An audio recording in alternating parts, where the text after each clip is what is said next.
अमरावतीत प्रस्तावित fisheries hub प्रकल्पाबाबत विभागीय आयुक्ताची उपस्थिती, महत्त्वाचा आढावा बैठक पार पडल्याची ही बातमी मध्यम शैलीत.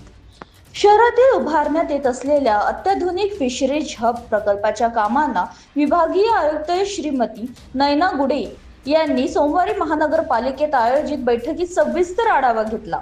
यावेळी जिल्हाधिकारी आशिष येरकर व मनपा आयुक्त वर्षा लड्डा उपायुक्त होत्या.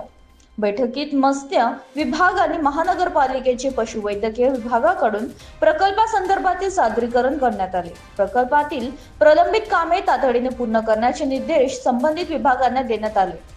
विशेषतः पाण्याच्या टाकीचे बांधकाम व इतर विकास कामे निर्धारित वेळेत पूर्ण करण्यावर भर देण्यात आला.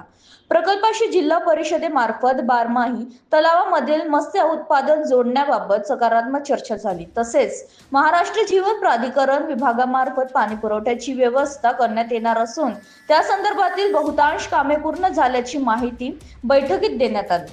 फिशरीज हब प्रकल्पाचे प्रभावी संचालन RFT आणि EOIO प्रकल्पासाठी तज्ञ समिती स्थापन करण्याचे निर्णय बैठक घेण्यात आली. ही समिती 15 जून 2026 पर्यंत सविस्तर अहवाल सादर करणार असून त्यानंतर पुढील कार्यवाही करण्यात येणार आहे. बैठकीत अतिरिक्त आयुक्त महेश देशमुख, अतिरिक्त आयुक्त शिल्पा नाईक, उपायुक्त नरेंद्र वानखडे, नोडल अधिकारी डॉक्टर सचिन बोंद्रे, उपविभागीय अभियंता संजय लेवकर, सहाय्यक आयुक्त धनंजय शिंदे यांच्यासह विविध विभागाचे अधिकारी उपस्थित होते.